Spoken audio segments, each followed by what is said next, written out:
staff and the students that have worked with us over the last year.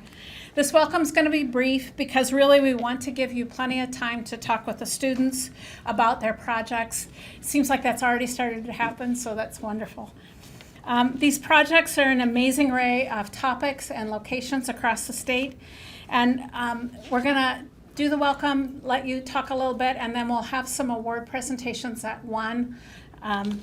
So to begin, I'd like to introduce Dr. Jennifer Rice. Dr. Rice has been a supporter of PALS and similar programs across the campus throughout her career, including her time as a faculty member and Dean of the College of Education. She is focused on using educational resources and activities to advance excellence, equity, and social justice in preschool through graduate school. As provost, she led the development of the strategic plan to emphasize the importance of service to our state. In addition, last year, the University of Maryland, with Dr. Rice's leadership, brought on Tania Mitchell. Tania, are you here? She's coming. We'll recognize her at the next presentation. Tania is the inaugural Associate Provost for Community Engagement, and she's leading the Center for Community Engagement, where she's going to build on the experience of PALS and lots of other programs like ours across the university to continue our contributions to the state. So, Dr. Rice.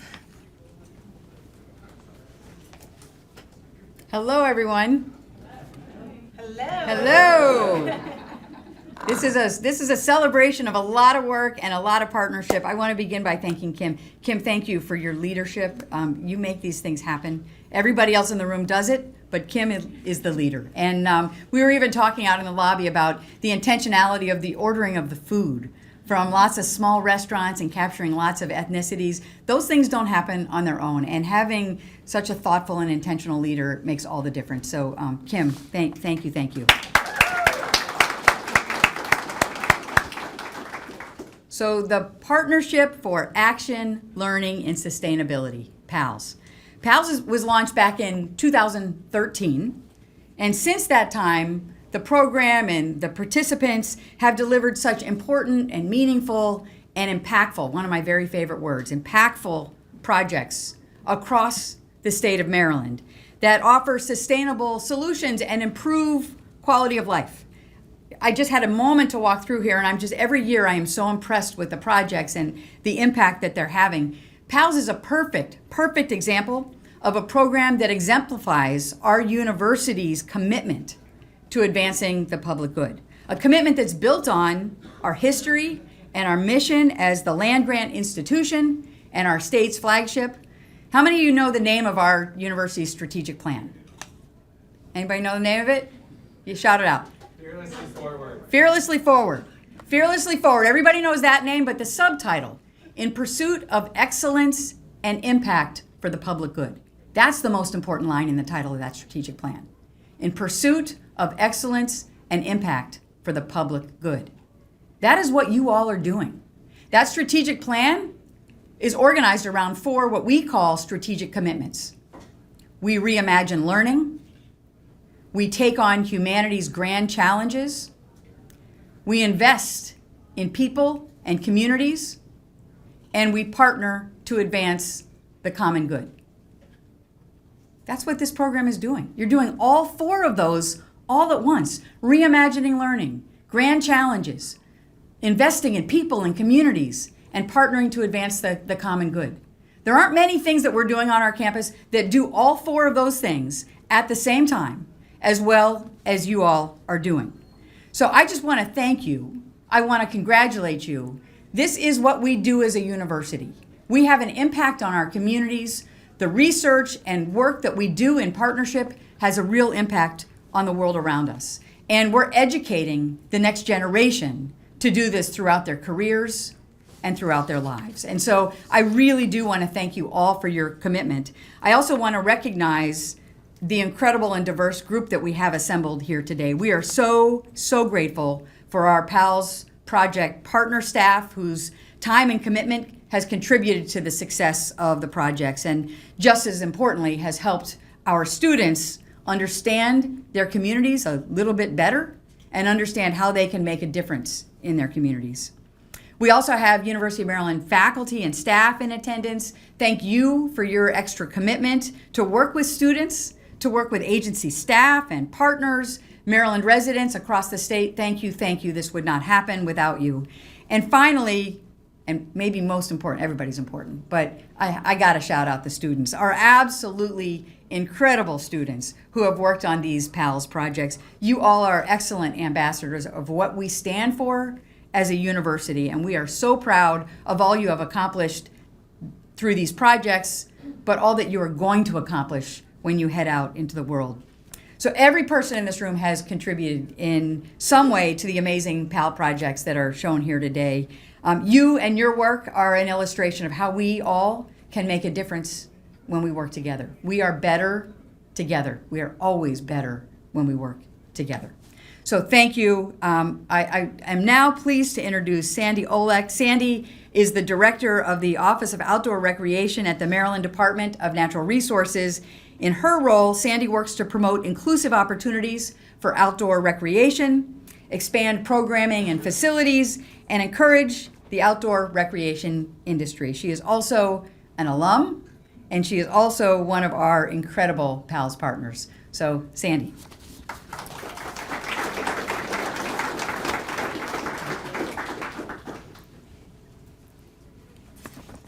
Let's see if I can get this done. Thank you so much, Dr. Rice, and thanks to everyone gathering here, and thank you, Kim, for inviting me today. It's quite an honor, and I have been involved with the PALS program since the inception. Worked with Dr. Garrett Knapp in helping to establish and scope this out, so it's been such a pleasure. And PALS has grown with me and followed me through my career, from working in coastal planning to forestry to outdoor recreation. It's been amazing to watch the contributions that these students have brought to an agency that's looking to protect, conserve our natural resources, but also bring equitable access to outdoor recreation.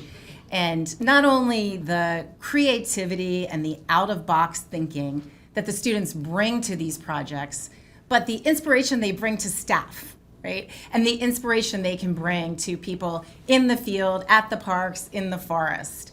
And along the way, I think we've really tried to inspire the students, and I have seen PAL students go out into the community and become leaders that we've then continued to partner with. So I just, in preparing for today, put together a few of the projects that I've been involved with that I have been impactful and really led to on-the-ground change. And some of them are actually in this room, projects from this year.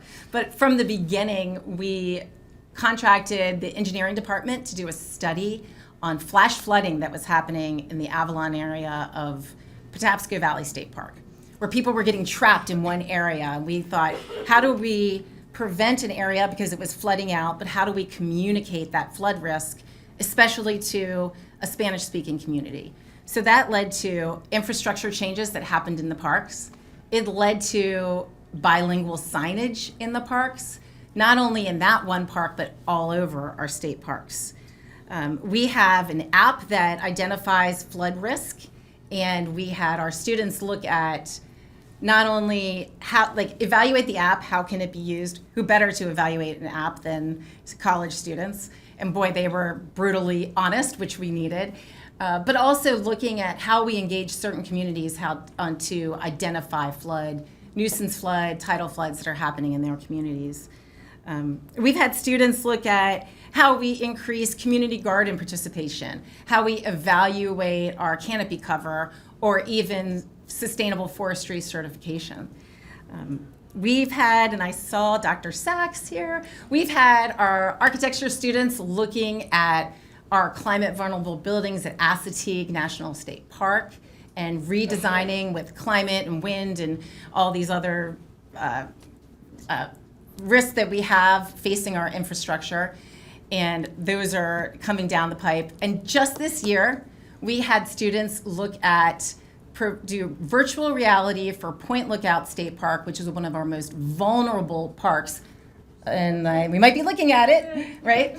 And I just was talking to our climate officer at the event I was at before. I told her I was coming here, and she said, oh, we're going to be making some of those changes, so let them know. And then, of course, from the outdoor rec perspective, I'm so excited to work with our teams from the Smith School of Business this year, who have created a database for outdoor recreation businesses and looked at our outdoor recreation economic data on the national level, but expand it at a local level and really be able to narrow down.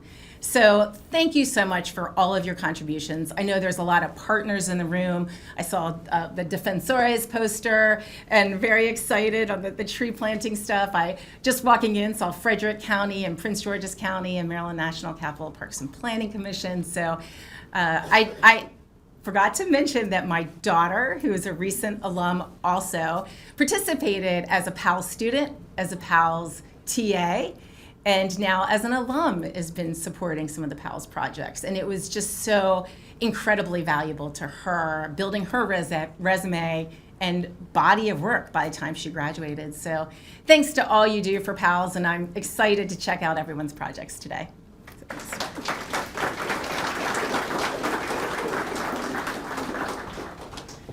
Thank you, Sandy. So we're going to hold the award presentations at about 1. So we brought more food in. Everybody better be eating a lot here. And just feel free to talk to the students about the work that they've done and enjoy yourselves. Thank you. Hi, I'm Thomas Suhetsky, a graduate student in the Community Planning Program at the University of Maryland, and I'm here to talk a little bit about our studio project. The studio project came to pass when a couple community organizations in Langley Park reached out to the UMD program about partnering to create a strategic development plan for Langley Park. We had 4 main areas we focused on: economic development, housing, transportation, sustainability. We had a couple open house events where we talked to the community both at the midpoint and the end point to kind of go over our plans. And then we came up with a multi-phased strategic plan that addressed goals for the short-term, medium-term, and long-term for the future of Langley Park. And a lot of what we talked about was increasing safety, especially as the Purple Line construction finishes, and also just how the community can remain in place and resist displacement and gentrification pressures that will be on it. And that was pretty much what we came up with. The report is online.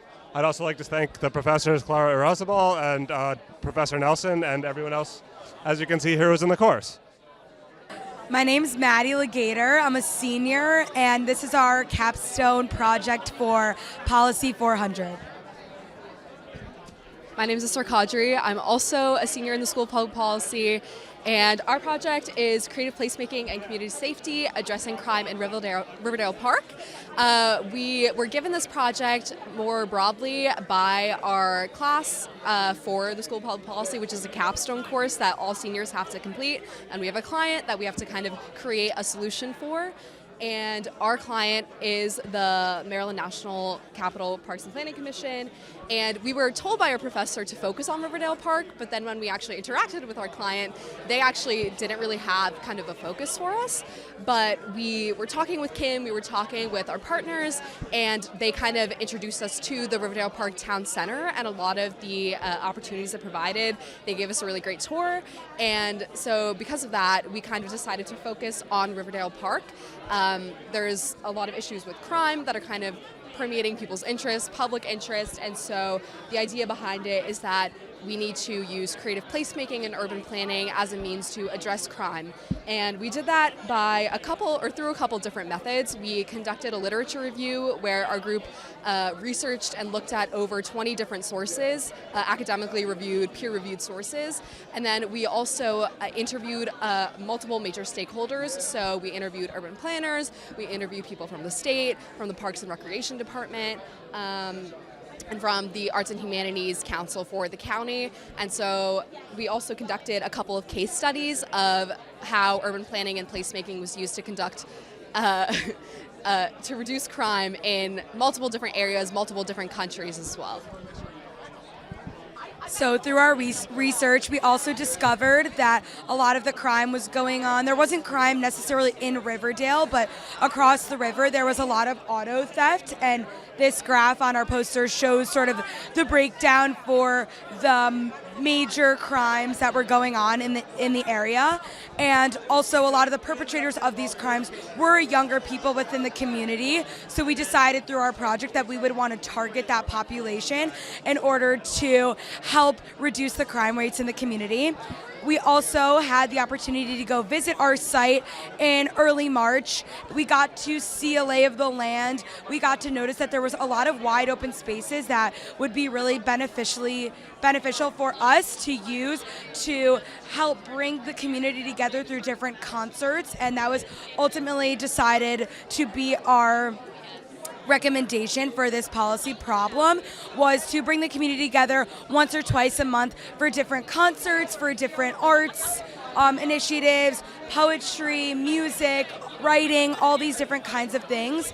And we were able to talk to many different people in the community who would be willing to help out, such as food vendors, people who wanted to help us set up the space, and we really have it all. We owe it all to them, and we can thank, first off, Kim and Alex, who were our PALS partners. We were so grateful to have worked with them throughout the semester. They taught us so much, and they've been really, really helpful throughout the process.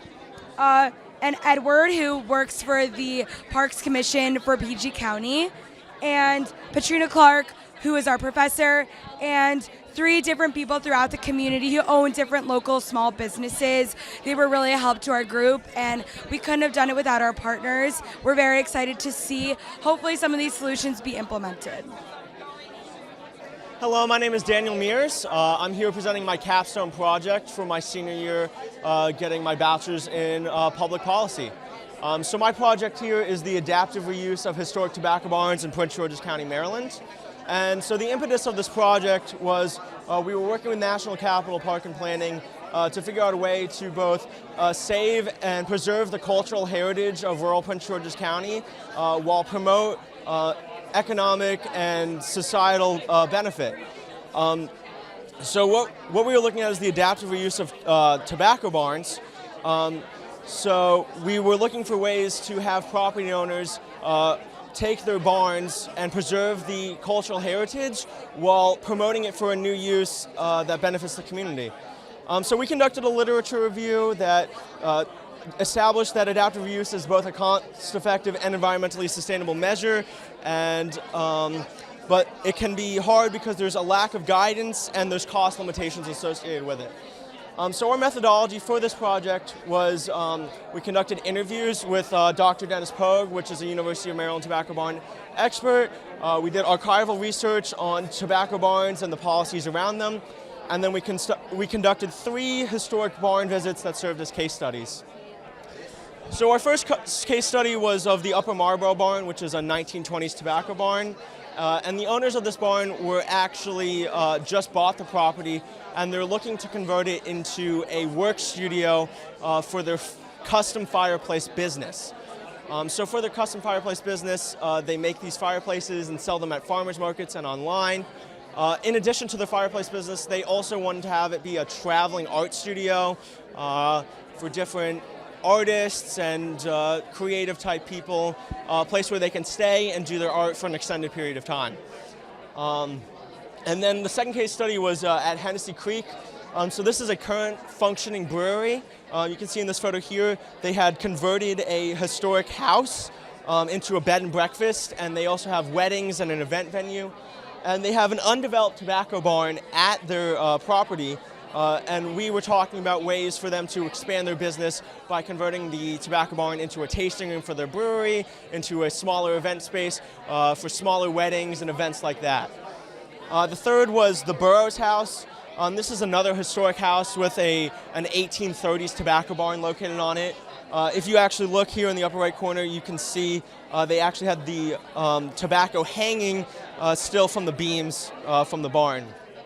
So this third case study, the owner actually had the least direction and didn't really know how she wanted to approach the idea. She's a homesteader, so she has like a very well-developed garden. She does beekeeping, and she was looking for people to do sharecropping on her property, and she wanted to find a way to incorporate the tobacco barn into her homesteading business to support her garden, her bees, while also promoting the Reconstruction era history of Prince George's County. So right here you can see a map of our site visits. They're all really centered around the southeastern section of Prince George's County. So our findings. So barn conditions vary. The Upper Marlboro barn and the Hennessy Creek barn were in really good condition, while the Burroughs House barn was in less well condition. But we found that all the tobacco barn owners, everyone that we talked to, is highly interested in reuse. And it wasn't a matter of convincing them that they had to reuse their barn. It was a question of how to go about doing it. So there was consistent concerns about the financial burden associated with it, the permits required, and the technical know-how in terms of engineering and architecture and contractor support on how to reuse their barns. So our recommendation to Maryland National Capital Park and Planning is to create an all-encompassing adaptive reuse resource guide. In this resource guide, it would have information about funding, such as available tax credits, grants, and loans that property owners would qualify for. It would also have technical information, such as contact information for architects, engineers, and approved contractors that they could work with to get their barn reused. And then lastly, we want to encourage the promotion of adaptive reuse, so disseminating the information widely, having workshops about the adaptive reuse would all be great ways to promote the adaptive reuse of Prince George's County's tobacco barns. So I would like to thank the School of Public Policy, our professor, Martin Sanders, Amelia Chisholm, who worked with us at Maryland National Capital Park and Planning, and all the people that let us come out and visit their barns. Thank you so much. Hi, my name is Leora Pederlipstein, and this is the Policy 400 Public Policy Capstone Project that my group did with Professor Sanders. The other members of my group were Alex Kaplan and Jonah Albert, and we looked at the Prince George's County Planning Department's commute modes and how their employees commute to the office and how we can encourage more of their employees to commute via sustainable modes of transportation. General commute mode interventions. A little bit of background. The planning department recently moved their headquarters to be about 1.5 miles from the Largo metro station, but that's still 1.5 miles away, and they found that it was not having a significant impact on the amount of employees that were commuting by single occupancy vehicle, driving to work in their own cars, versus taking the metro, taking a bus, or other forms of sustainable transit to work. And so they came to us and asked us, okay, how do we get more of our employees to commute via sustainable modes of public transit? We did a site visit and looked at the area and walked through from the office to the metro to see what does that experience look like. And we also went and did a lot of research on why do people choose the different commute modes that they do, what factors are involved, and generally what are the hurdles to taking the metro, taking the bus, using micromobility. What we found with the site is that there is sidewalk the entire way, but there are not bike lanes, and traffic is going fairly quickly. And so even though it is possible, it is not particularly friendly to pedestrians or bicyclists. And so one of our suggestions was to increase the infrastructure and build bike lanes and make it easier for people to bike and make it safer and more comfortable for people to move around the area, not just in cars. There's also a Capital Bike Share partnership that is in the area, and there's a Capital Bike Share dock at the metro station, but there's not one near the planning department headquarters. So one of our suggestions was to increase that partnership and to put a dock near the headquarters. So we came up with a couple of different suggestions, as I mentioned earlier, because no one solution is really going to help everyone or make a significant impact on the commute mode habits, because people are coming from all over the county, all over the state, all over the area. There are people commuting from DC. So the first one was infrastructure revitalization, which was those bike lanes that I mentioned, getting the buses that run from New Carrollton and from the Largo metro station to run more frequently. Currently they run about every 30 to 45 minutes, which is not enough if you are looking to make a meeting on time, right? If you miss that bus, you're gone and you're stuck in it. So shorter headways on that. We also said that increasing micromobility options would help bridge that last mile gap, the last 1.4 miles, and so that people could take the bike from the metro, or they could use an electric scooter or something like that that helps them bridge those smaller distances that are a bit too far to walk. And also suggested a carpool matching program to get people to, even if they can't take the metro to work or take public transportation, because we found that based on an informal survey, a lot of people did not even have public transit accessible to them, or it would increase their commute time by 2 or 3 times. And so one of our suggestions was carpool matching to get people to, at the very least, not be driving alone in their own car.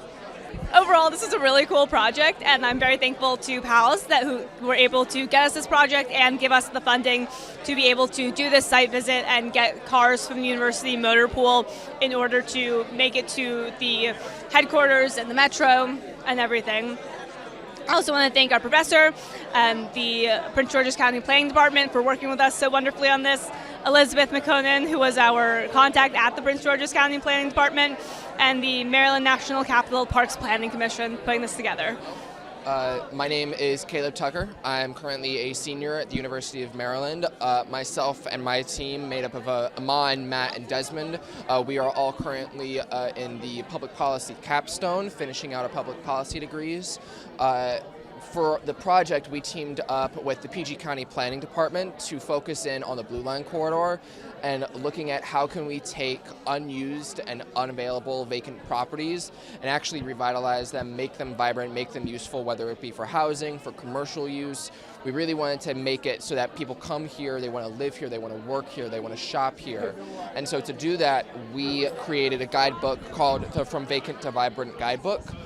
It is something that we would give to stakeholders, to developers, and really try and gauge interest and get people to actually want to invest in this.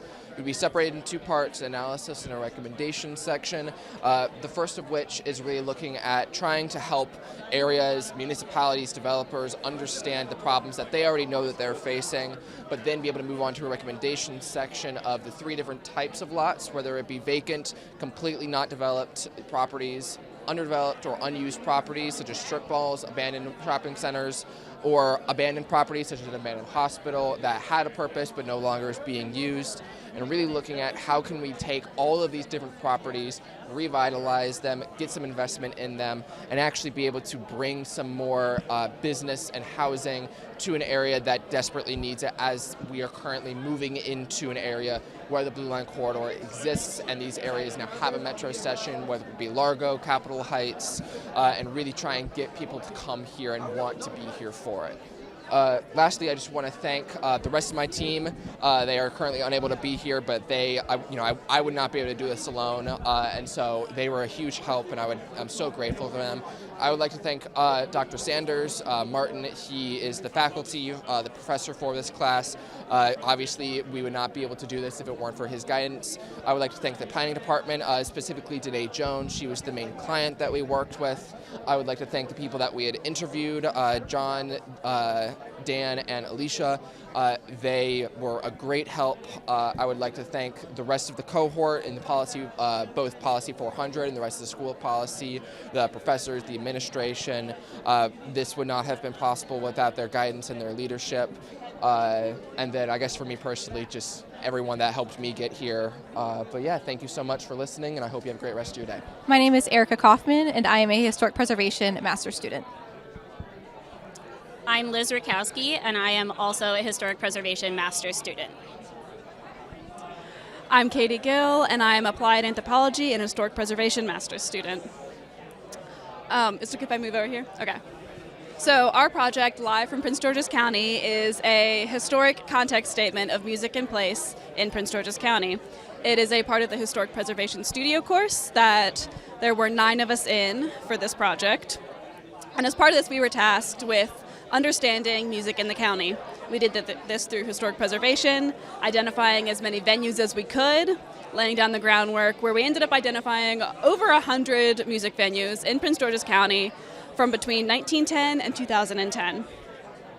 We realized this was going to be really difficult to cover the historic background on so many different places, so we ended up narrowing this down to about 27 sites within the county. identifying them because they were significant in the amount of resources we were likely able to find about them, or because we partnered with community members realizing that they would have a lot to say about these sites. So our project was building off of a lot of community knowledge, local memory, in addition to local researchers who have published on these properties or doing their own research in past projects. Pass it off to Liz. Okay. These are a sampling of the 27 sites that we identified and did a deeper dive on. Once again, once it came down to presentation time, we realized that 27 was too many, and so this is a sampling of them. We attempted to identify themes of music throughout the county. These included governance, culture, craft. And within each of the themes, we identified a genre or a site that we could highlight so that it was a well-rounded sampling of music in the county. Most of us had a favorite site that we were able to highlight, and so we can talk a little bit more passionately about it. Mine is King Kong right here. It is still a Chinese restaurant operating today, and in the 80s it was a rocking punk venue at night and family Chinese restaurant by day. And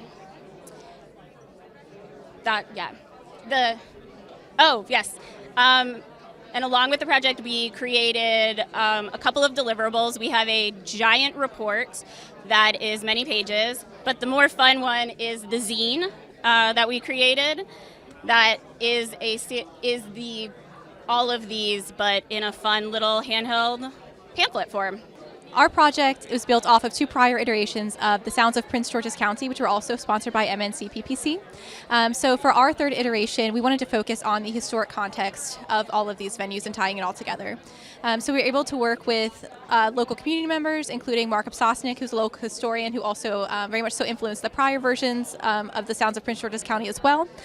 So with our research process, like I said, we were involved with the community members. We also visited several archives, including the University of Maryland Punk Archives and the DC Public Library as well, to look at their collections. And we also visited the Globe Posters collection at the Johns Hopkins Special Collections, which was very cool and partially what our designs are based off of for our posters. So our research limitations, unfortunately, we only had 1 semester to work on about 100 sites, so it was very difficult to get in all the detail that we wanted, and some of it we just unfortunately were not able to include. So there is so many opportunities for future research on every single one of these sites. Again, we covered both extant and non-extant. Non-extant sites were much more difficult to find information on, depending on the age and sort of situation surrounding those places. So plenty of more opportunities for research there. And also for the future, it would be amazing to see some of these buildings preserved through listing on the National Register. We have plenty that are eligible for that. And also just see some of these places being adaptively reused. The great thing about historic preservation is that these places hold a lot of memory and are very important to people. The built environment is beyond just bricks and mortar. It holds a lot of emotion and memory, and so many of these sites are already gone, so it would be amazing to see some of these put to use again in the future. Like Crossroads is one that we have here. It's vacant now, but was once a reggae nightclub and various other musical venues before that. It's now vacant, but to see something like that repurposed for the community would be amazing, because it is such a special place for so many people. But it was really great for us to be able to work on this project. We learned so much and hope that it contributes to future work in the county. So we'd like to thank everyone who participated in this project, all of our wonderful partners. This was really a group effort, and we appreciate all of their involvement.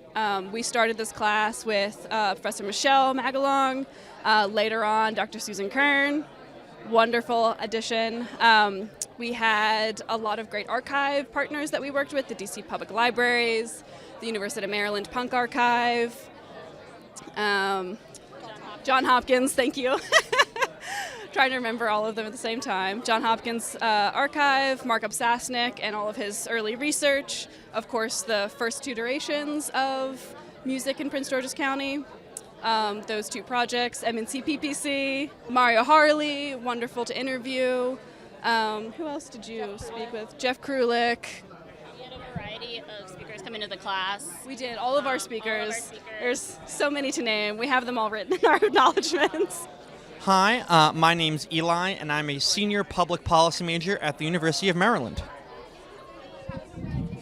Hi, my name's Hannah Breslaw. I am also a senior at the School of Public Policy here at UMD. So our project was to develop guidelines for the formation of a community development corporation, and to do that, we specifically looked at the area of Beltsville.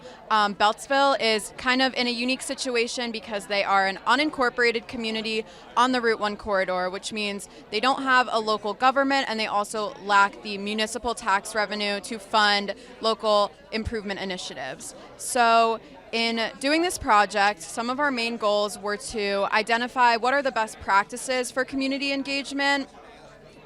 A really big part here was identifying relevant funding resources, and this became really important in the very quickly changing funding landscape at both the federal and state level.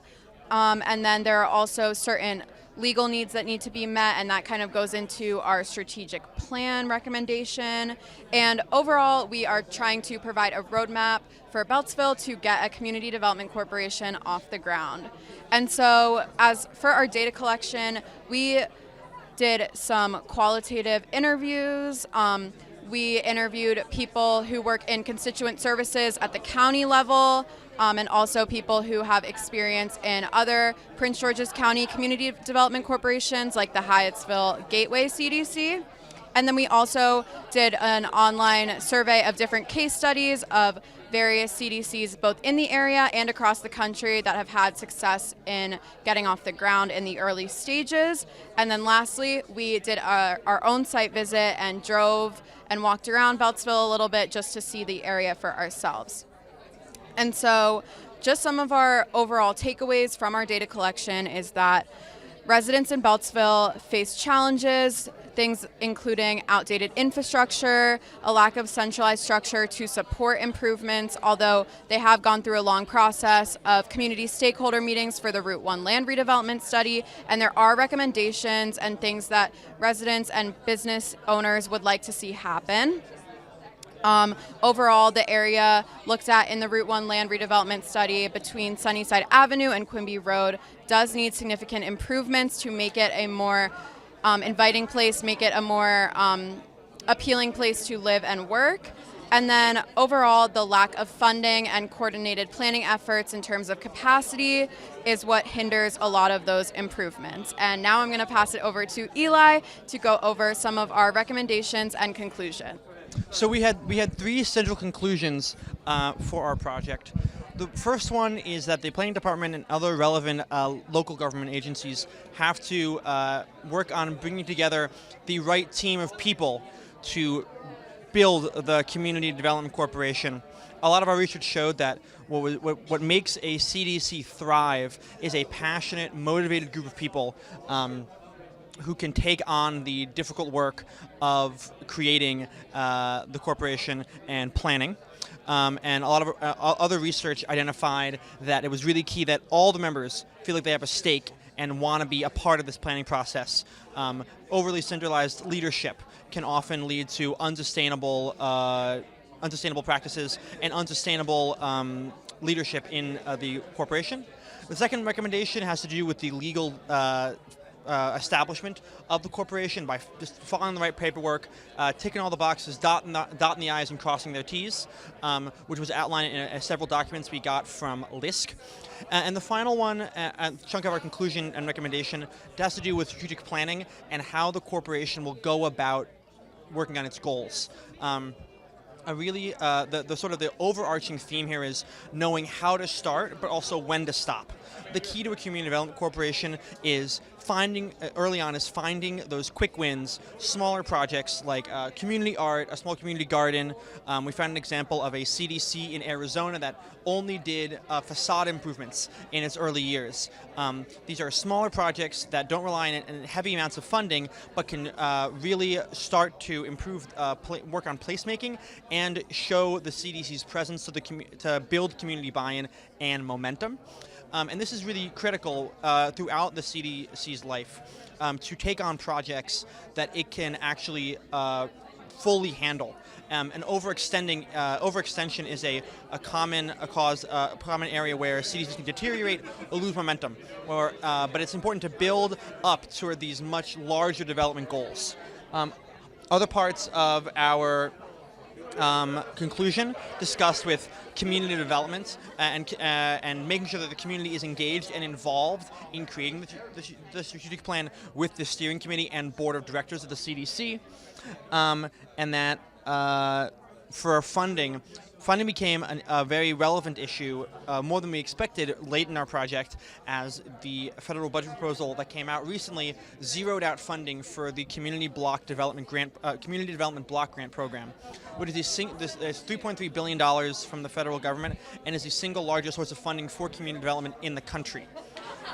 This sort of underscores the volatility of funding sources for a CDC and why it's so important that the leadership of the planning department and the future CDC find a wide array of funding sources from the state government, but also local nonprofit and private sector partners. So we wanted to thank our other group members, Ryan Carr and Annalise Haywood, for doing this project with us, as well as our professor, Martin Sanders. And additionally, we want to thank the University of Maryland School of Public Policy, the Maryland National Capital Park and Planning Commission, the Partnership for Action Learning Sustainability, the PALS program, and additionally the Prince George's County Planning Department, and Vanessa Akins, our fantastic liaison in the department.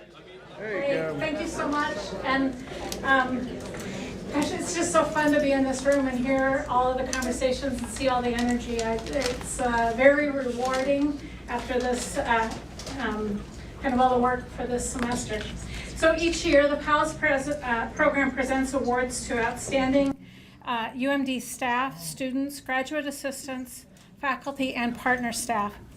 These are awards that we give out because we want to always make the case and also make sure everybody understands that the PALS program is really a team effort. We have an incredible staff who I'm going to introduce you to as we go through these, but we could not do it without all the rest of you that are participants. So this year we'll start with the presentation of two UMD staff awards.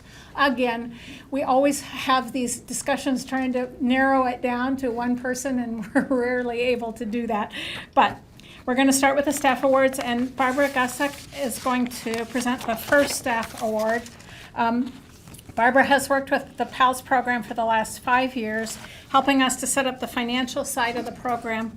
Her support has helped the very admittedly inept financial planning, or PALS director. I'm not a finance person. She saved us. So Barbara will do the first presentation. All right. Thank you, Kim.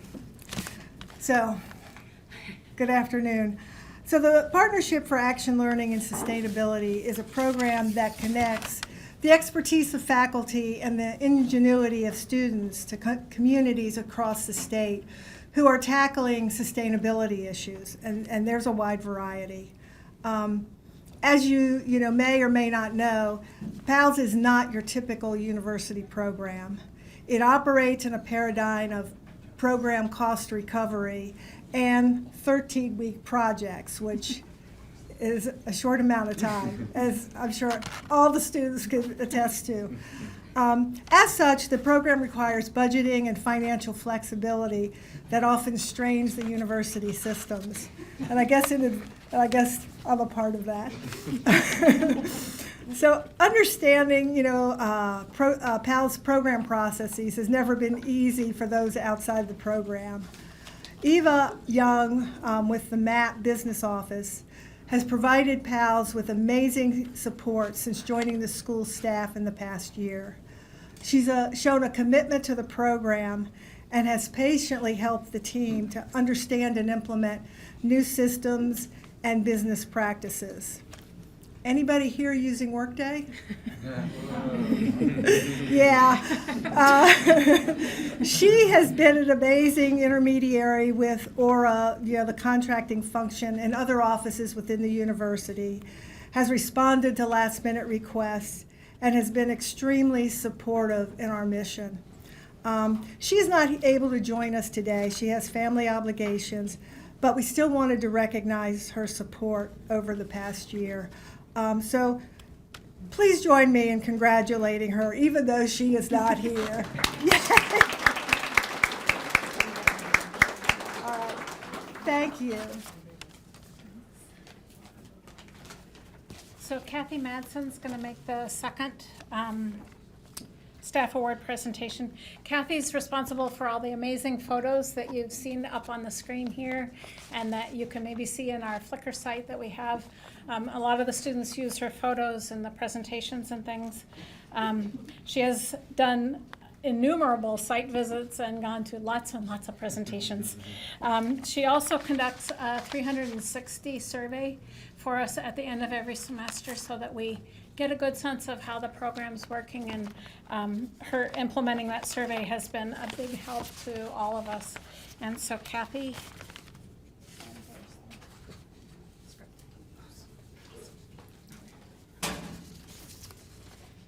So our program connects students with communities around the state, and we strongly encourage student teams to visit those communities.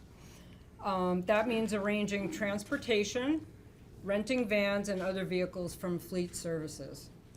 Over the years, and a never-ending string of new graduate assistants, we have rented many vehicles from fleet services, and Sarah Dennison has always been an amazing partner in these rentals. She has patiently explained the process to the graduate assistants, responded to last-minute requests, and made the process very smooth. This year, we'd like to recognize Sarah with the PALS UMD Staff Award in recognition of her help over many years. Sarah is an example of the many UMD staff that work behind the scenes to support our university. Thanks so much. So 2 people have mentioned last minute requests. I don't know what that means. We do have a lot of last minute requests. I did want to just take 1 second to welcome Tania. Tania is, you heard me mention that the provost had helped to get Tania hired as the community.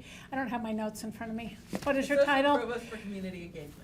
Associate Provost for Community Engagement, and she's just kind of stepped into the role and rocked it and has been a real supporter for PALS and others in just 1 year. That's amazing. So the faculty award this year will be presented by Maya Asker. Maya has been with the PALS program for 2 years, and her thoughtful, humorous contributions to the program have been appreciated by the staff, faculty, and students. Maya has also brought a public health perspective to our discussions and to our projects. So Maya and Martin.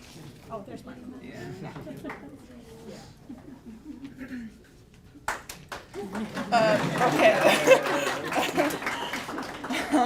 The PALS team and program are very reliant on really excellent faculty support.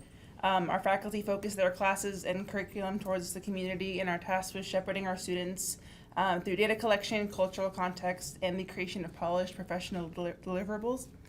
Over the years and through a long string of graduate assistants, Martin has provided that excellent faculty support. To be honest, the other GAs and I, we fight over who gets to work with Martin. The PALS financial staff person says that Martin is one of the most organized people that she's worked with, and that's high praise from Barbara. Our photographer says that Martin always makes sure to share event dates and make sure to return the end of semester surveys. So just overall, very high praise from all the PALS staff. So I'm happy to present the certificate to Martin Sanders in recognition of his PALS participation.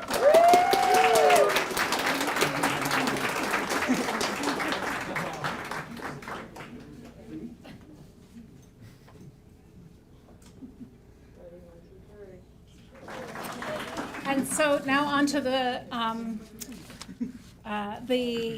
partner award. So Roberto Rodriguez is a PALS advisor and a critical connection to our community partners. He's going to be making the partner award. Roberto started as a PALS partner, and then that was back when he was, as they refer to, the mayor of Silver Spring.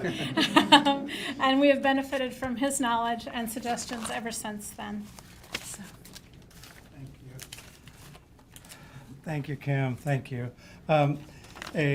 This year, the Partner Team Award goes to the town of Edmundston.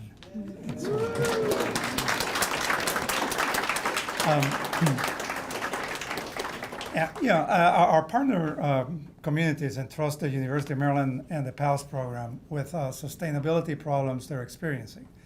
They also invest time and resources to provide the students with background and context, resources, data, and existing plans, and critically, feedback for the students' ideas and recommendations.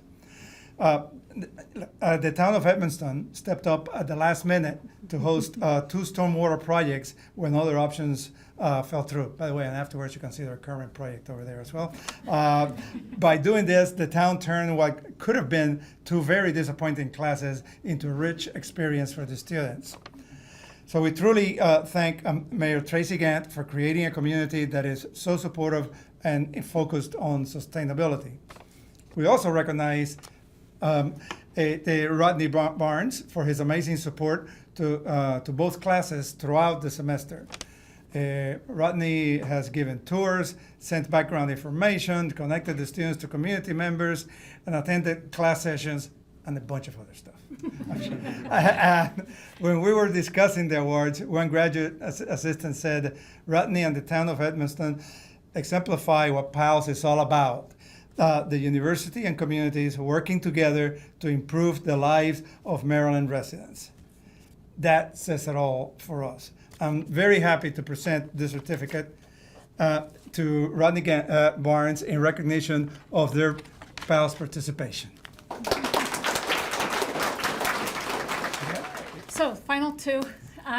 Each year we have a really difficult time choosing student teams to present the awards to. All of us get so invested in each of the individual projects, it's particularly difficult. But this year we have it down to 2 teams. That was the best we could do. Alex McRoberts is going to present the first Student Team Award. Alex is a master's in planning student and started working with the PALS program for the first time this year. He has come to us from a regional planning organization, and so his topical expertise and also his willingness to be our tech expert, he kind of got drafted on that one, have been really appreciated.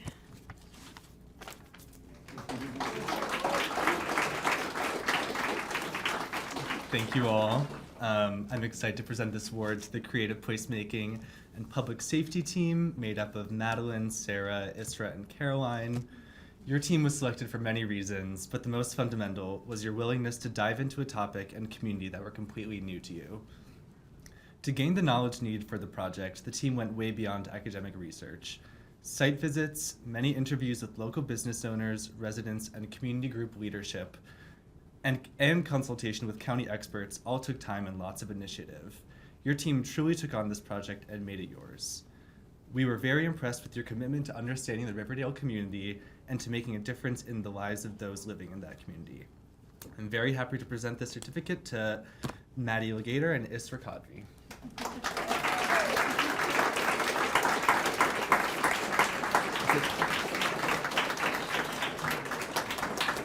And the final student award is going to be presented by Laura Sweeney. Laura is a master's in landscaping architecture student, and she's worked with PALS for the last 2 years. Her organizational skills and willingness to always step up to additional tasks has been greatly appreciated. Not to mention her gardening advice, which I have used in my own yard. So Laura, do you want to give this one?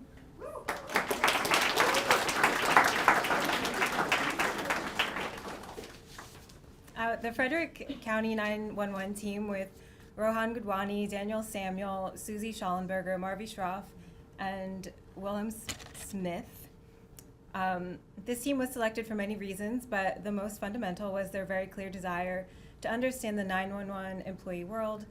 They listened to the Frederick 911 staff intently as they described their work situation and its impact on their lives.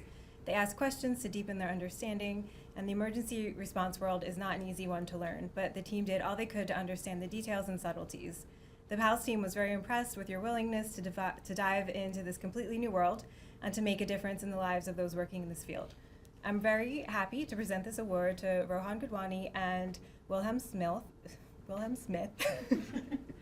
in recognition of their PALS participation.